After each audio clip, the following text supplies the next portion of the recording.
Hello students, welcome to Easy Knowledge online classes. Today's topic is Ashoka the Great. आज का हमारा topic है अशोक महान। सबसे पहले हम इस टॉपिक में ये जानने की कोशिश करेंगे कि इंडियन हिस्ट्री में, लिटरेचर में अशोक को एक महान रूलर की तरह क्यों देखा जाता है, क्यों हम हमेशा से अशोक को एक महान रूलर की तरह पढ़ते आए हैं। तो एक ब्रीफ स्टडी हम अशोक महान के बारे में करेंगे, जिससे हमें पता चलेगा कि why Ashoka known as the great ruler, Ashoka को एक महान राजा क्यों कहा जाता है। So let's start. Early life. सबसे पहले हम अशोक के प्रारंभिक जीवन के बारे में जानेंगे।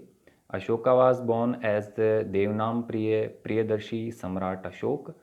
ये पूरा टाइटल दिया गया है देवनाम प्रियदर्शी सम्राट अशोक का। अशोक को नाम अशोक है, लेकिन देवनाम प्रियदर्शी उनको टाइटल उपाधि दी गई थी। इनका जन्म होता है 304 BC में, 304 ईसा पूर्व में, in Pataliputra, close to modern day Patna, to the second emperor of the Mauryan dynasty Bindusara and Maharani धर्मा। तो अशोक महान का जन्म है पाटलिपुत्र में, जो आजकल पटना के नाम से जाना जाता है। पुराना नाम है पटना का पाटलिपुत्र। और अशोक जो सेकंड एम्परर थे मौर्य डायनेस्टी के, बिंदुसार, उनके पुत्र थे। बिंदुसार और माता का नाम है महारानी धर्मा। तो अशोक बिंदुसार के पुत्र हैं, जो सेकंड मौर्यन रूलर हैं, मौर्य शासक, दूसरे मौर्य शासक हैं। सबसे पहले देखिए, मौर्य डायनेस्टी शुरू होती है, स्टार्ट होती है चंद्रगुप्त मौर्य से। चंद्रगुप्त मौर्य फाउंडर हैं, फाउंडेशन रखते हैं मौर्यन डायनेस्टी की, वो भी एक ग्रेट रूलर हैं। उनके बाद बिंदुसार हैं, और बिंदुसार के बाद इनके पुत्र अशोक हैं, next ruler. Born into A royal family, he was good at fighting since childhood and receive royal military training. Born into a royal family, देखिए एक शाही परिवार में जन्म लेने के कारण, राजा थे तो शाही परिवार में जन्म लेने के कारण ही was good at fighting। तो शुरू से ही, ये बचपन से ही युद्ध या लड़ाई में हम कह सकते हैं कि निपुण थे। And receive royal military training, और इन्हें एक शाही जो मिलिट्री ट्रेनिंग दी जाती है राजाओं के बच्चों को, राजाओं के लड़कों को, तो वो शाही मिलिट्री ट्रेनिंग भी इनको दी गई। Besides he was also excellent at hunting, evident from his ability to kill a lion with only a wooden rod. उसके साथ ही ये शिकार में भी बहुत ही एक्सेलेंट थे, अच्छे थे, जिसका हमें एक एग्जाम्पल मिलता है। इसका सबूत ये है कि इन्होंने एक वुडन रॉड से, एक केवल एक लकड़ी से, एक छड़ी से एक शेर को मार गिराया था। तो इस तरह से इनकी प्रतिभा दिखाई देती है। नेक्स्ट, कोरोनेशन, इनका राज्याभिषेक होता है। तो after his father Bindusara death, तो इनके पिता हैं बिंदुसार, उनकी डेथ होती है 272 BC में, 272 ईसा पूर्व में। A 2-year long fierce battle broke out between Ashoka and his half brothers. तब अशोक और उनके जो भाई हैं, उनके बीच में लगभग 2 साल तक भीषण युद्ध होता है, मीन्स राज्य का राजा बनने के लिए, रूलर बनने के लिए।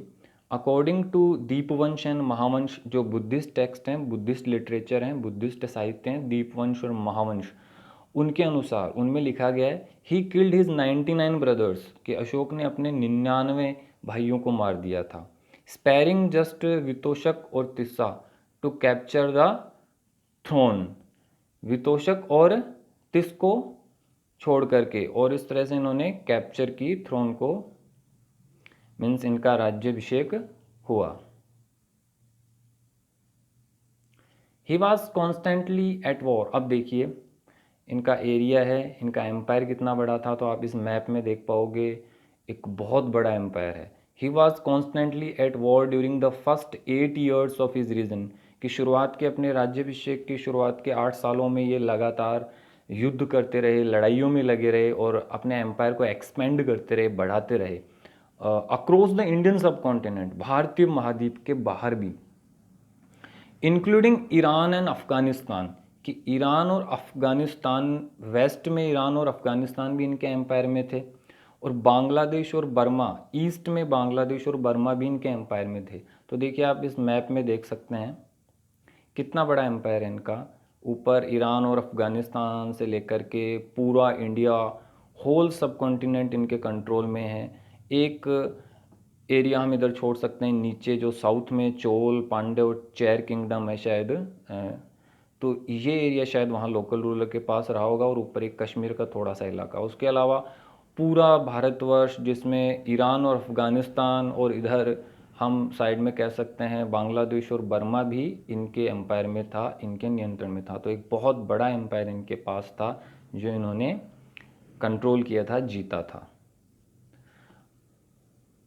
हम 3 पार्ट में डिवाइड करेंगे अशोक की स्टडी को। सबसे पहले बिफोर द कलिंग वॉर की एक जो फियर्स बैटल होता है, एक फेमस बैटल होता है Kalinga.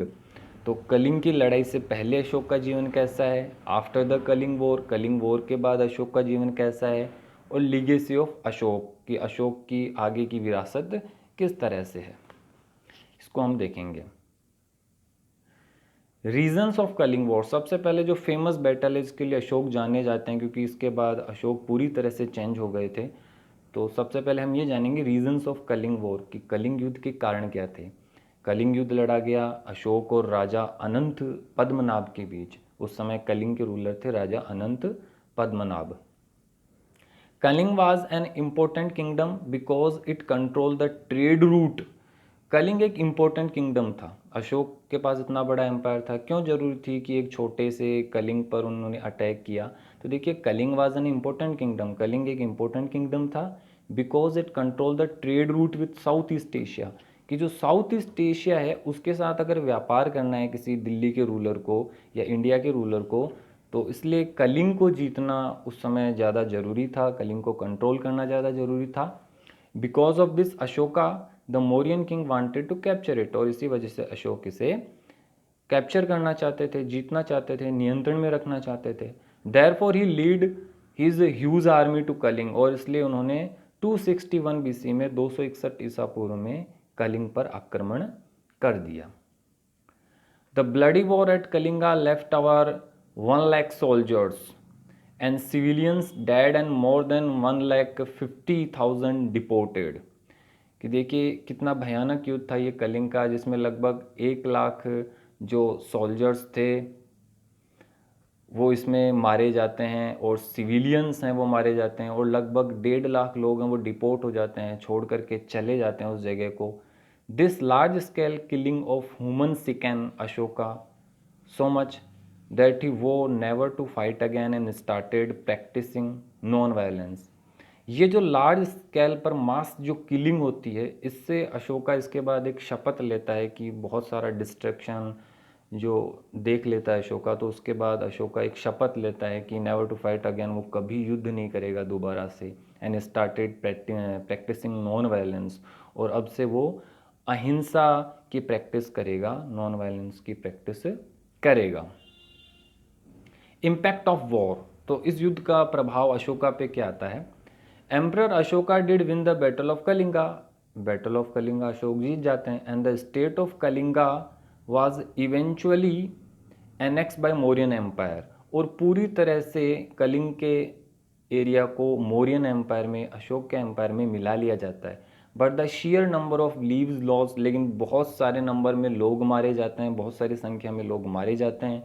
And the site of hundreds of thousands of dead and bounded scattered all other the battle field, और हजारों की संख्या में लोग युद्ध के मैदान में घायल हैं, और इस तरह से उनकी दशा देख करके field emperor Ashoka's heart with remorse and grief, तो अशोक का जो हृदय है वो रिमोर्स, पश्चाताप और ग्रीफ, शोक और दुख से भर जाता है कि हजारों की संख्या में लोग, बहुत सारे सिविलियंस होते हैं, मासूम लोग हैं, वो मारे जाते हैं। तो इससे अशोक का हृदय बदल जाता है इस युद्ध के बाद में। तो बिफोर द कलिंग स्टडी में हमें ये देखना है कि अशोक एक ग्रेट रूलर है, बहुत सारे बैटल करता है, बहुत सारी लड़ाइयाँ जीतता है, लेकिन इस कलिंग वॉर के बाद अशोक पूरी तरह से चेंज हो जाता है और नॉन वायलेंस की प्रैक्टिस करना स्टार्ट करता है। तो कलिंग वॉर का इम्पैक्ट अशोक पर इस तरह से रहा।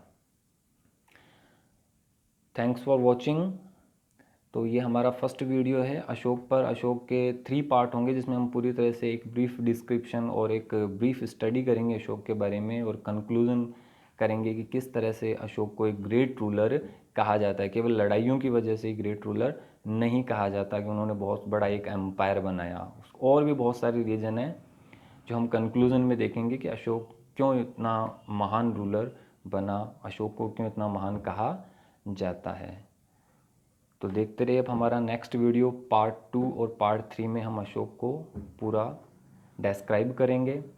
अब हमारे चैनल को सब्सक्राइब कीजिए, जो बेल आइकन है आपका यूट्यूब पे उसे आप प्रेस कीजिए। Thanks for watching.